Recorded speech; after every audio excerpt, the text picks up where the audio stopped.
Sábado, 10 de maio de 2025, vésperas do Dia das Mães.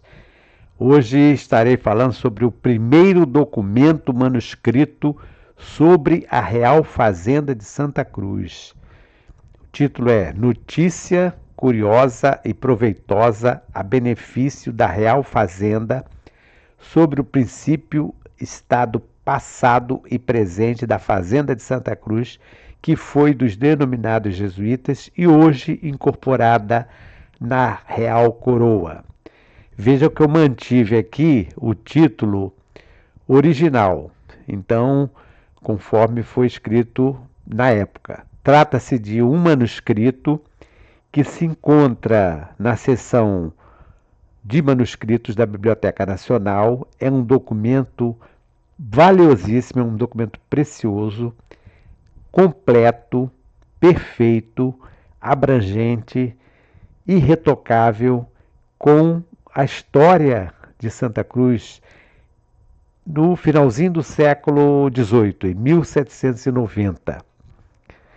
Aqui, neste primeiro slide, além do nosso brasão já conhecido, brasão heráldico de Santa Cruz, não canso de dizer, de autoria do Alberto Lima, data da criação 1964, mas a divulgação começou a partir de 1967, graças à Associação dos Filhos e Amigos de Santa Cruz, presidida pelo professor Francisco José Antônio. Então é um brasão heráldico que sintetiza de forma iconográfica, imagética, toda a história de Santa Cruz.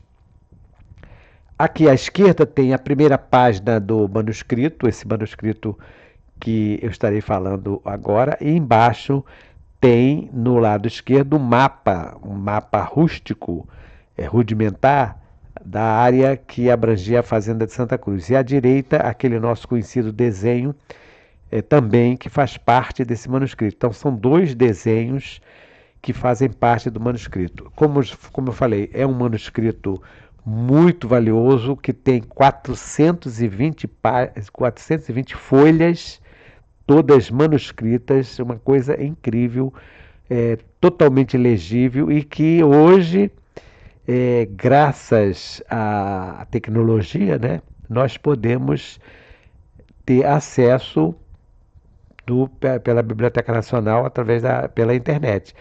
Tem aqui nesta página, aqui na parte de baixo, o endereço eletrônico, o link para quem tiver interesse em conhecer esse manuscrito na íntegra. Claro que isso aí se trata de um manuscrito do século XVIII, a leitura é muito difícil, precisa inclusive ter um estudo de paleografia, né, de pessoas que conhecem a escrita antiga, e é muito, muito complicado, mas é um documento realmente valioso. Então, trata-se aqui da notícia curiosa e proveitosa em benefício da Real Fazenda sobre a situação passada e presente da Fazenda de Santa Cruz, que foi propriedade dos padres jesuítas, encontrando-se hoje incorporada à Real Coroa. Quer dizer, 1790, autoria Pedro Henrique da Cunha. Acima tem exatamente o texto, a letra do Pedro Henrique da Cunha, e vocês podem observar que com um pouquinho de atenção e de paciência dá para entender. Veja lá, notícia curiosa, proveitosa. Esse é o título, é um título enorme, como era muito comum, isso já tenho mostrado aqui em outras oportunidades, os títulos daquela época. Então, isso aqui tudo é um título só. É quase como se fosse um resumo do que eles estão pretendendo falar a respeito do documento. E quem foi, afinal de contas, esse escrivão Pedro Henrique da Cunha, que ele é tão citado pelo historiador Benedito Freitas? No século XVIII e também um pouco antes, os escrivães eram profissionais responsáveis por redigir documentos, realizar tarefas administrativas e registrar informações em diversas áreas da sociedade, incluindo governo, comércio, igreja e tribunais. O escrivão era um profissional importante, pois a escrita era um conhecimento especializado e, portanto, valorizado naquela época, né? O Pedro Henrique da Cunha esteve em Santa Cruz no ano de 1790. Foi um laborioso servidor da justiça colonial, destacando-se em vários processos de grande repercussão. Permaneceu ele em Santa Cruz durante 4 meses. Ficou doente, acredito que tenha pego alguma doença em paludismo, malária, alguma coisa por aí, e teve que voltar ao Rio de Janeiro, inclusive com o desembargador Manuel Pinto da Cunha e Souza. Tratava-se de um inventário mandado ser feito pelo vice-rei, então tinha que ter um juiz acompanhando, e também ficou enfermo. Após 3 meses de convalescência, né, retorna já em companhia de outro juiz, Manuel da Silva Veiga, para concluir o inventário dos bens da Fazenda Real. Trabalho que ele declara ter sido muito difícil por não ter encontrado nenhum registro escrito deixado pelos jesuítas. Então, vejam bem, foi um trabalho de pelo menos 7 meses, 7 meses de um trabalho hercúleo, como eu falo mais adiante. E para que ele pudesse escrever esse inventário, esse texto, esse manuscrito com 420 folhas, deve ter percorrido toda a fazenda, porque é uma descrição detalhada, minuciosa. O Pedro Henrique da Cunha era escrivão da Intendência de Polícia e do Juízo dos Degredados em 1792, 2 anos após ele passar por Santa Cruz, né? E depois foi da Ouvidoria Geral do Crime da Relação da cidade do Rio de Janeiro, em 1793. Foi ele que forneceu a certidão de aditamento à denúncia contra Tiradentes, solicitada pelo traidor Silvério dos Reis. E por esse fato, ele se torna, digamos assim, dentro da história, um personagem não muito simpático, digamos assim. Mas, como profissional, pelo que ele tinha que fazer, ele foi um excelente profissional. Isso não pode ser contestado, né? Quem faz essa cogitação sobre a situação dele é o próprio historiador Benedito Freitas.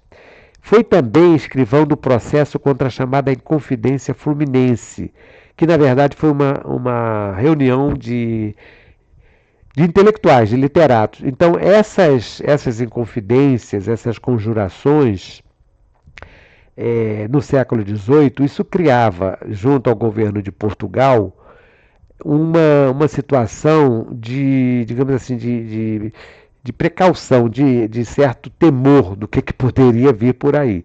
Então eles caíam mesmo vamos dizer assim, faziam uma cobrança para que essas pessoas fossem realmente punidas. Então, quando houve essa chamada Inconfidência Fluminense, diversos poetas foram julgados e até mandados para o degredo, para o exílio. Aqui já é a primeira página do manuscrito. Vejam que beleza de manuscrito. Nesta primeira página, o escrivão Pedro Henrique da Cunha informa que foi nomeado pelo Conde de Resende, que era o vice-rei, por intermédio do desembargador Manuel Pinto da Cunha e Souza, que foi exatamente o desembargador que veio junto com ele, para proceder a 2 inventários da Fazenda de Santa Cruz, pertencente à Real Coroa. O primeiro inventário ficaria no arquivo da própria fazenda e o outro para ser remetido à junta da Coroa Real. Não é como hoje que você faz um documento no computador e tira quantas cópias quiser e manda para onde você quiser ou vai tirar xerox. Naquela época era tudo manuscrito. Isso aqui era uma complicação, porque como foi falado lá adiante, no início, né, era um tipo de trabalho que não muito especializado, precisava ter inclusive um estudo e tudo mais. Em seguida, ele deveria fazer a entrega oficial das suas propriedades, de todos os seus pertences, gado, escravos e manufaturas, ao tenente-coronel Manuel Martins do Couto Reis, que, por ordem da junta anteriormente citada, passa a assumir como inspetor e pôr em prática seu plano de execução, objetivando a formação e obtenção de maiores benefícios econômicos para a coroa portuguesa. Como se pode depreender a partir dessa informação, o objetivo principal do vice-rei, está ele aqui, o conde de Resende, era recuperar o prejuízo, digamos assim, que a fazenda estava tendo após a expulsão dos jesuítas. Veja que nós tivemos a expulsão dos jesuítas em 1759, 1760 já não tinha mais ninguém aqui, e a partir daí, nós estamos falando aqui em 1790, né? 30 anos depois, a situação da fazenda estava muito precária. Então, aquela fazenda tão próspera durante o período do padre Pedro Fernandes, o Próvido, nessa época já se encontrava em decadência. E o José Luiz de Castro, conde de Resende, isso já tinha caído na informação de Portugal, no radar, digamos assim, né? Já preocupando o governo português. Então, porque tudo eles queriam era o quê? Era lucro, né?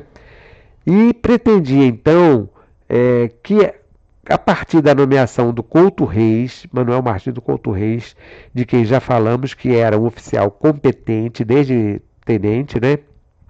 Já era conhecido pelo governo de Portugal, que esse Couto Reis viesse para restabelecer a ordem financeira e administrativa da fazenda e que ela voltasse a produzir os lucros para o governo português. Esse foi o objetivo. Então, esse foi o objetivo também da vinda do escrivão. Quem foi esse José Luiz de Castro? Ele era o conde de Resende, ele nasceu em Lisboa em 19 de agosto de 1744 e morreu também em Lisboa, né, em 23 de março de 1819. Quer dizer, ele era vice-rei, ficou um período aqui, quando Dom João VI chega, ele já retorna, já está em Portugal. Era nobre português, almirante e foi o 13º vice-rei de Portugal por 11 anos.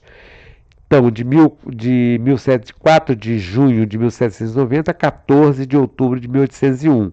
Então, 7 anos antes da chegada da família real. Não contou com a simpatia do povo. Além de ter tomado medidas impopulares, era homem ríspido e intratável. Como foi um período das chamadas conjurações ou inconfidências, ele teve que cair de braço firme, né? Mas como administrador, foi quem deu início à utilização do óleo de baleia para iluminar as ruas do Rio de Janeiro. Em Santa Cruz, determinou a realização de amplo programa para reerguer os créditos da fazenda, mandando reconstituir por completo a importante lavoura. O próprio Benedito Freire reconhece que ele foi um excelente administrador. Já o nosso escrivão, quando ele chega em Santa Cruz e vai escrever, quando ele começa já o seu inventário, né, o seu manuscrito, ele já começa a dizer que não foi fácil o trabalho, não foi pequena, esse aqui é um texto dele, adaptado para a linguagem de hoje, né?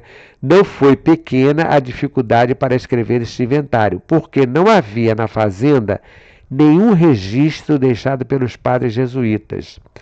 Todos os seus projetos e realizações eram feitos sem a preocupação de dar conhecimento público. Contudo, graças às informações que fui obtendo por depoimento de algumas pessoas idosas que ainda guardavam lembranças da administração do último padre fazendeiro, consegui reunir o material que passo a descrever, relatar e compartilhar. Então, é um resumo explicativo do texto ao lado. É claro que o texto ao lado não está exatamente como foi transcrito aqui, apenas para dar uma compreensão, porque o texto daquela época era cheio de salamaleques e repete aqui, repete ali. O inventário completo encontra-se na seção de manuscritos da Biblioteca Nacional do Rio de Janeiro, encadernado com capa de couro marrom, contendo 4 folhas de guarda, uma das quais com ex libris ao lado. Ex libris é esse selinho aqui, que antigamente as bibliotecas e os livreiros e os colecionadores de livros mandavam fazer. aqueles que fossem colecionadores, bibliófilos e tal, mandavam fazer um selo de acordo com as suas características, às vezes com o brasão e tal. Esse aqui era um da Biblioteca Nacional. A Biblioteca Nacional teve outros selos. E essa numeração que está aqui a lápis embaixo, 173N21, é exatamente a referência para se ter acesso ao catálogo, ao documento, né? Então, veja, são 420 folhas manuscritas completamente legíveis. É uma coisa incrível, é uma coisa fantástica. Eu fico babando quando eu vejo esse material assim. Contendo na parte final o desenho representativo de um mapa da fazenda de Santa Cruz e outro de todo o conjunto formado pelo convento, capela, senzalas, oficinas e arredores. Então, além do documento escrito, ainda tem 2 desenhos. Por que eu disse que fico babando? Porque se tratando de um documento do século XIX, escrito com aquela tinta à base de ferro, ferruginosa, a tendência com o passar do tempo é que isso acabe cortando o papel. E quando eu manuseei esse documento lá, eu tive a oportunidade de ver esse documento físico, né? Eu achei incrível como é que está bem conservado. E hoje, felizmente, nós temos isso na internet. Então, hoje você nem precisa ir à Biblioteca Nacional. Você tem isso na internet, pode ler o documento completo. E veja que é uma caligrafia fantástica, né? Aqui ainda continuando o texto dele também adaptado, né? A fazenda se compunha de 8 léguas de terra em quadra, na distância de 14 desta cidade, 14 léguas. Como eu falei outro dia, dependendo de quem escreve, uns falam 14 léguas, outros falam 12 léguas, outros falam 18 léguas, isso aí às vezes variam muito, né? Então, 14 léguas, na qual tinha casas de sua vivenda e capela de Orágo de Santa Cruz. Aqui está se falando de uma capelinha que ele encontrou, ele fala aqui, cujos vestígios ainda hoje se mostram ao lado esquerdo da entrada e chamada do Curral Falso. Então, saindo daqui pela Felipe Cardoso, do lado esquerdo tinha essa capelinha do Curral Falso, na qual tinham currais de gado e fazia suas plantações de toda qualidade de legumes, especialmente de arroz, por ser a maior parte dela de brejos e pântanos, terra própria para esta cultura. Quem vai subindo pela Felipe Cardoso, passando ali pelo Guanabara, antes dos Cajueiros, observa que aquela parte da esquerda, principalmente, é uma parte bem baixa. Então ali era onde havia a plantação de arroz. Mais um pouco acima é que tinha outras plantações. E mais acima, já no próprio Curral Falso, é que tinha a capela. Como não tem mais a capela, eu coloquei essa foto que eu tirei aqui em 2023 da igreja de Nossa Senhora da Glória, que é a igreja da paróquia de Nossa Senhora da Glória. Lá em frente, inclusive, no portão do lado de fora, tem um marco com a letra R, também tirei foto desse marco. Então hoje, aquilo que era o Curral Falso, né, onde tinham os campos, os currais dos bois, o arrozal é plantação de legumes, conforme cita aqui no documento manuscrito, hoje são as ruas asfaltadas e também casas e a estação do BRT. Então, coisa que foi modificando com o tempo, não tem mais, claro, obviamente não tem mais plantação de arroz, né? A Fazenda Real de Santa Cruz era muito extensa e em muito pouco tempo eram senhores, já aqui falando sobre os jesuítas, né? Das terras que tinham formado tantas fazendas que, apesar da grande distância que havia neste tempo de terrenos incultos, mereceu a atenção do procurador da coroa e fazenda, que mandou promover contra eles, pelos interesses régios, representarem os oficiais da Câmara desta cidade e a sua majestade, grandes territórios que eles possuíam como suas conforme a cópia de servidão que vai à folha 48 de baixo. Isso aqui é um texto dele, um pouquinho intricado, complicado, mas está querendo dizer o seguinte, que isso aqui foi antes da expulsão, querendo dar uma explicação pelo motivo da expulsão. Esse mapa é um mapa também do século XIX, de 18, provavelmente de 1790 ou 91, o original está no arquivo ultramarino de Portugal. Essas partes em branco, que vocês podem ver em volta do mapa, tem umas inscrições, umas legendas manuscritas. Ampliando, porque se trata de um mapa com 58 centímetros por 84, é um mapa grande, não é? É uma planta manuscrita colorida, mas é uma planta colorida rústica. Não mostra exatamente como hoje, como seria no Google Maps e tudo mais. Mas essas inscrições em branco, essa parte em branco, tem as inscrições detalhando cada uma das partes. Por exemplo, onde tem esse desenho aqui no meio, é a capela e o convento. Então aqui tem embaixo toda a descrição dizendo onde é a capela, onde é a entrada e tudo mais. E cada um desses aqui mostrando o local. Então, se nós pudéssemos ter uma ampliação dessa planta, nós teríamos possibilidade, claro, de, com a grafia daquela época, compreender exatamente de que é, qual a parte é. Mas é um desenho também, mas esse desenho não faz parte do manuscrito. Esse desenho já é do arquivo ultramarino. Como se trata de uma peça da mesma época, acredito que talvez possa ter sido um outro inventário. Dona Marquesa Ferreira, isso já é o texto também do manuscrito já no início, né? Dona Marquesa Ferreira, viúva do ouvidor-mor do Rio de Janeiro, Cristóvão Monteiro, primeiro proprietário das terras da Sesmaria que deu origem à Santa Cruz, deixou de esmolas aos padres da Companhia de Jesus a metade das que tinha em Guaratiba, porque na verdade a Sesmaria não era a Sesmaria de Santa Cruz, era a Sesmaria de Guaratiba. Só depois que o Cristóvão Monteiro tomou posse, é que passou a chamar Santa Cruz, depois que os jesuítas vão receber a doação, rogando piedade pela sua alma e pela alma de seu marido.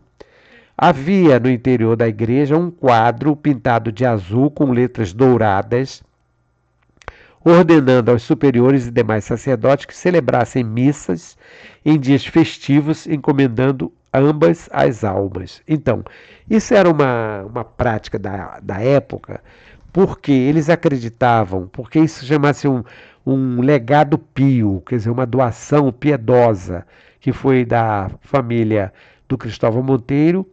Aqui eu coloquei uma fotografia da atriz Vera Holtz interpretando a personagem Mãe Cândida naquele seriado chamado A Muralha, que eu considero que guarda uma certa semelhança com a Dona Marquesa Ferreira. Cismei isso aí, agora ninguém tira da minha cabeça, que a Dona Cândida era a Marquesa Ferreira, mas ela está interpretando aqui o papel na Muralha.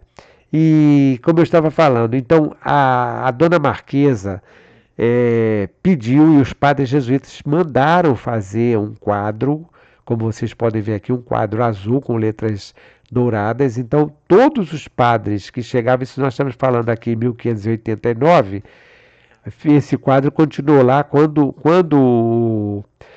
o escrivão chega em 1790, ele não encontra esse quadro, que dizia exatamente para que os padres, nessas comemorações especiais, que celebrassem missa e encomendassem a alma tanto do Cristóvão Monteiro como da Dona Marquesa e de seus familiares, né, para Deus, porque afinal de contas fizeram uma doação, né? No inventário tem muitos detalhes, não daria para escrever tudo, como eu falei, são 420 páginas. Mas aqui tem uma parte sobre os edifícios fundados na fazenda pelos padres jesuítas. Aqui o manuscrito ao lado, vejam lá, edifícios fundados pelos padres jesuítas. Fundaram os padres jesuítas sua casa de residência ou convento, quase fronteira que foi da primeira possuidora Marquesa Ferreira, de frente da entrada chamada do Curral Falso. Verdade, quem vê a posição ali do atual quartel, que foi o antigo convento, se olhar em frente, vai ver que vai sair lá no Curral Falso, em frente ao Curral Falso. Porque pegando a Felipe Cardoso, não é, a antiga estrada de Real de Santa Cruz, vai sair no Curral Falso. Cujo convento é o que se demonstra no projeto que vai à folha 213 e debaixo do número 37. Porque, além do texto, ele vai anexando informações com detalhes sobre cada uma dessas peças, né? Que é construído de pedra e cal, sobradado e formado de cubículos em roda no centro. Circula uma varanda que desta para um pequeno claustro, como é ordinário nos conventos, tendo à entrada um pequeno salão que servia de receber visitas, e uma varanda de 3 átrios que sai fora alguns palmos do nível da frente. Nos fundos deste convento há uma sala, onde se acham 3 ou 4 teares de algodão que fiavam e teciam efetivamente para o gasto dos escravos, havendo de resto uma varanda de recreio que oferece bela vista daqueles amplos campos.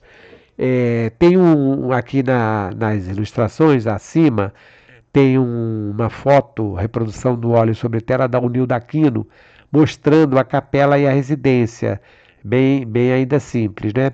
E aqui no meio, uma foto que eu tirei quando eu estive lá com os meus alunos, mostrando como era, como poderia ser esses cubículos. Vocês vejam que eram diversos cubículos, né? Conforme ele faz a descrição aqui abaixo. E embaixo aqui, há uma mulher fazendo a tecelagem.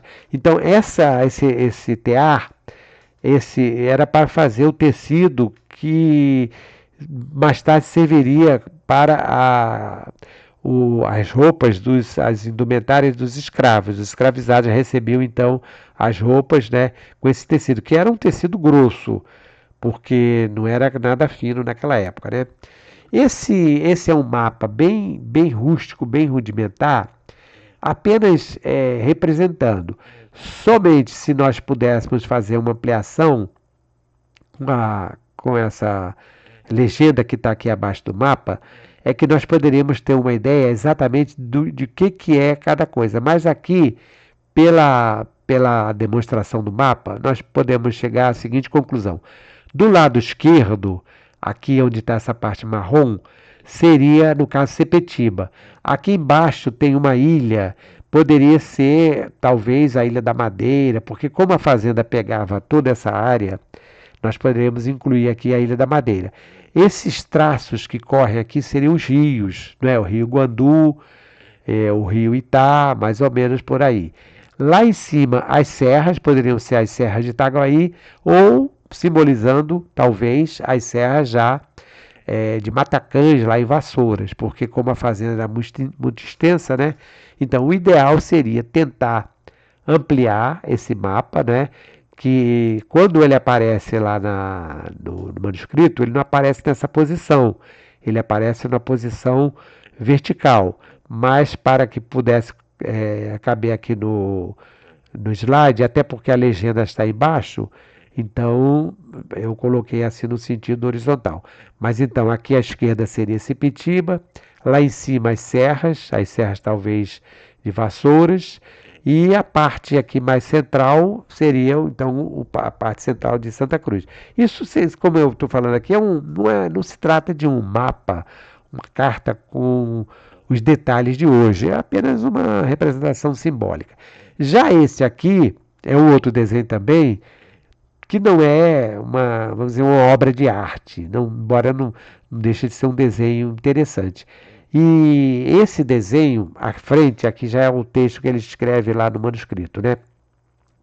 À frente deste pavimento, a igreja, há uma praça não muito pequena, ou seja, uma praça enorme, né? Que é formada com 2 bairros de casas de um e de outro lado, cada um deles com 3 ruas e diversas travessinhas para se comunicarem de uma para outra, sendo estes bairros denominados como de Limbeira e outro de Pacotiba, cuja habitação é a formação dos escravos da fazenda. Ou seja, essas casinhas que vocês podem ver de um lado direito e do lado esquerdo seria a Limeira, do lado direito seria Pacotiba.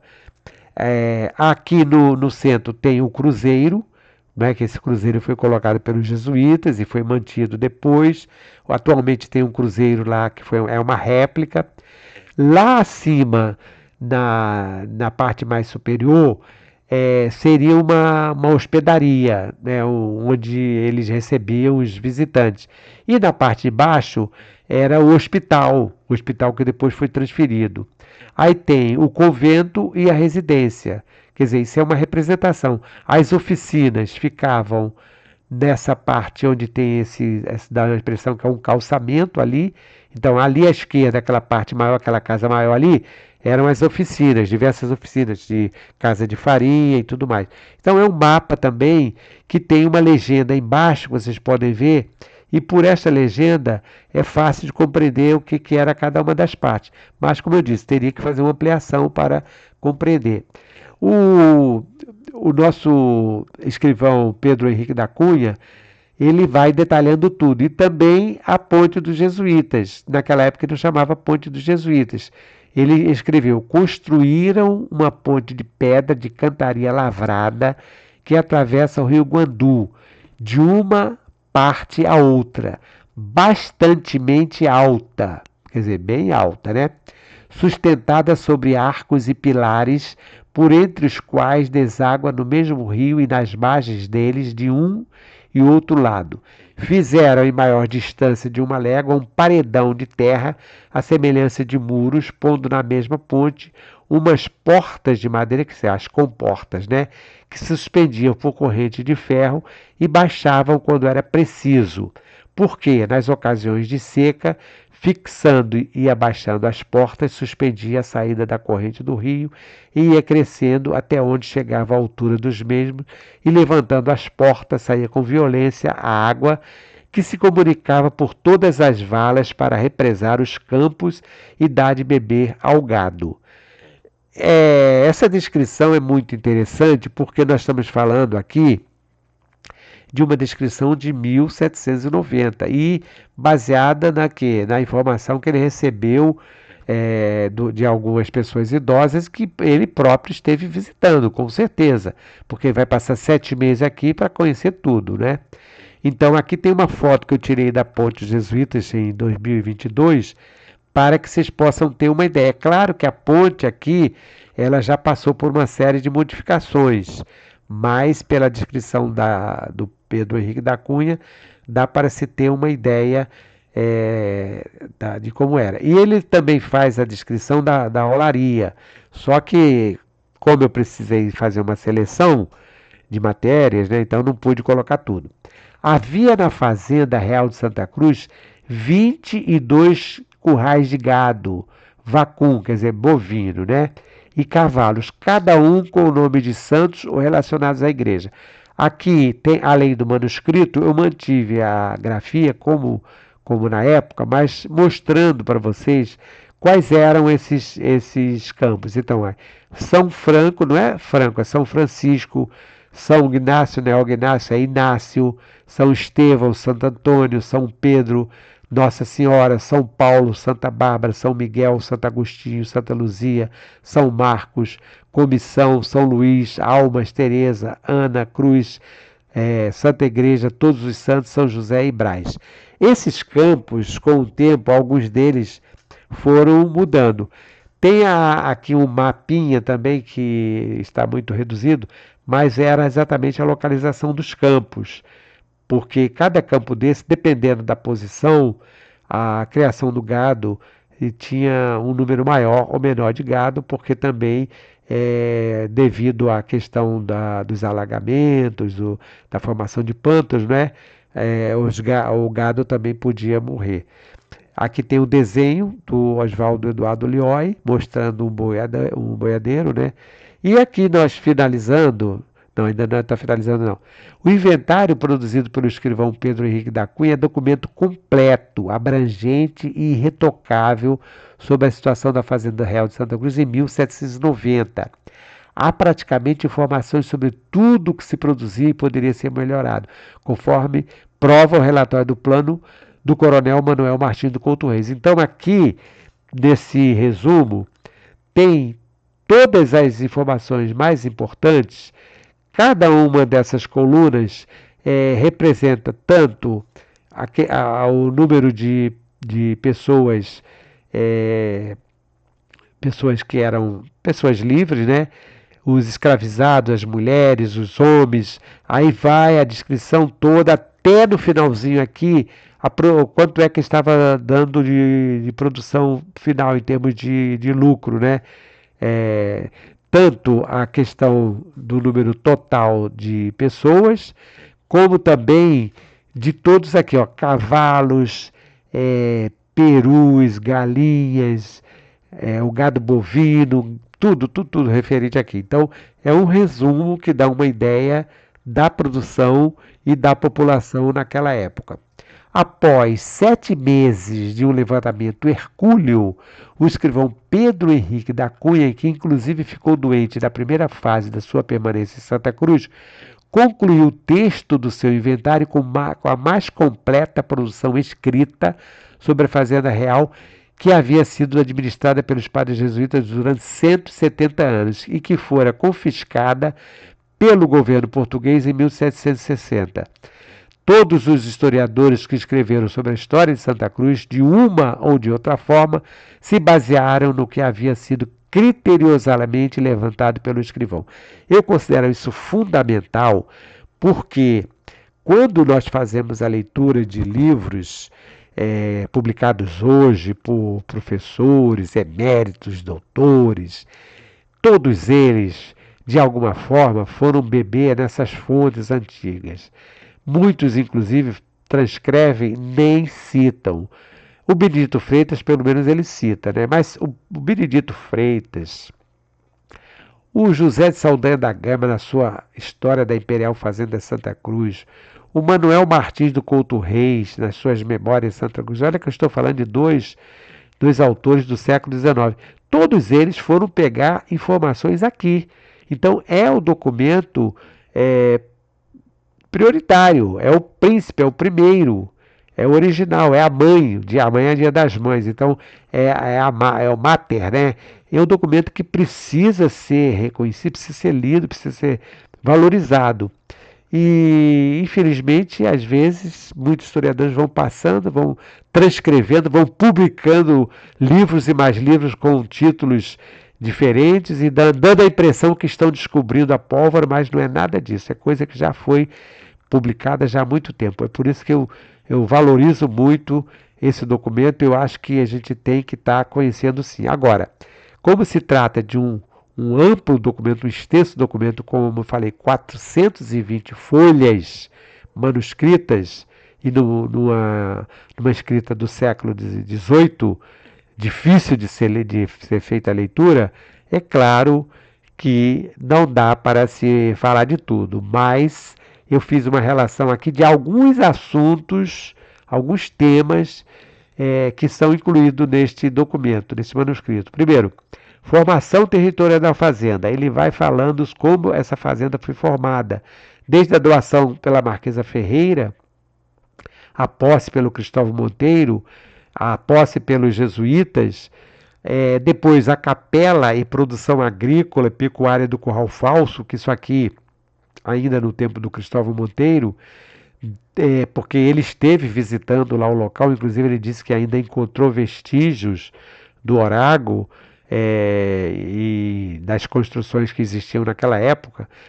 Também fala sobre a construção do convento e da capela em 1751. Ele fala aqui tudo detalhadamente. É claro que eu fui passando por cima, mas ele vai descrevendo tudo com muita preciosidade.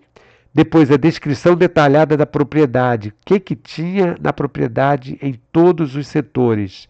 Informações sobre os escravos, senzalas, ocupações.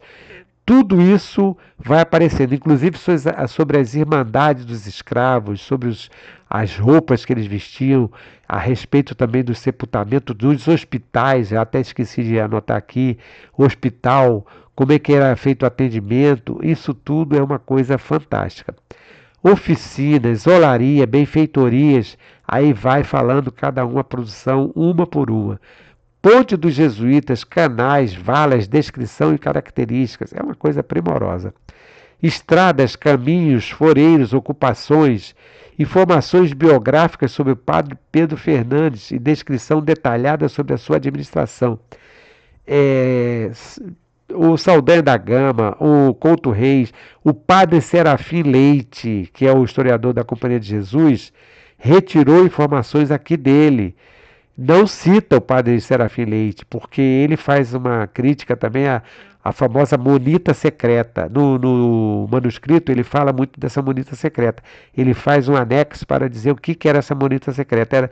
Era um documento que os jesuítas tinham para, vamos dizer assim, orientar como deveria ser feita a produção de documentos daquela época. Então era uma espécie de censura, né, de orientação. Aí também fala sobre a aldeia de Tinga, de Itaguaí, porque a fazenda não era só Santa Cruz aqui, ela ia até Vassouras, então no manuscrito, como eu falei, é um manuscrito muito longo, ele vai descrevendo toda a propriedade. E para descrever a propriedade, obviamente, ele teve que percorrer toda a propriedade. Como foi um trabalho de 7 meses, claro que deu tempo para fazer essa pesquisa, né? Também fala dos campos da fazenda, os currais, a descrição detalhada da sua criação. Como eu mostrei aquele quadro ali, também, se pudéssemos ampliar, daria para ver toda a criação com a quantidade específica de cada um tipo de criação. E a situação financeira da fazenda em 1790. Quer dizer, não é só isso aqui foi apenas o que eu fiz o relato aqui, mas trata-se realmente de um documento que nós não podemos deixar de conhecer. É o primeiro documento manuscrito sobre a Real Fazenda de Santa Cruz, que tem o título de Notícia Curiosa e Proveitosa a benefício da Real Fazenda, sobre o princípio e estado passado e presente da Fazenda de Santa Cruz, que foi dos denominados jesuítas e hoje incorporada na Real Coroa. Como eu falei, é uma espécie de resumo do que ele está falando, porque fala do passado, né? Quando ele descreve aqui sobre o padre Pedro Fernandes, que é o primeiro a falar assim, da onde veio o padre Pedro Fernandes, que sofreu um naufrágio, veio para Santa Cruz doente, se recuperou, se tornou o administrador por competência. Isso tudo que os outros historiadores vão falando, vão escrevendo depois, isso tudo ele apresenta aqui. E ele dedica algumas páginas para falar muito do padre Pedro Fernandes, porque não teria também como ser de outra forma. Até porque quando ele chega aqui, ele chega após a expulsão, que o padre Pedro Fernandes tinha ficado aqui um tempão como administrador e todas as informações ainda estavam relacionadas com ele. Então, estamos aqui hoje encerrando neste sábado, 10 de maio de 2025, vésperas do Dia das Mães, falando sobre o primeiro documento manuscrito sobre a Real Fazenda de Santa Cruz. Quem tiver a oportunidade e gostar, dê uma olhada no manuscrito por completo, que vocês vão ficar muito surpresos com tantas coisas importantes. Um abraço a todos e até uma oportunidade. Canal de História de Santa Cruz, do professor Sivaldo. Até uma próxima oportunidade.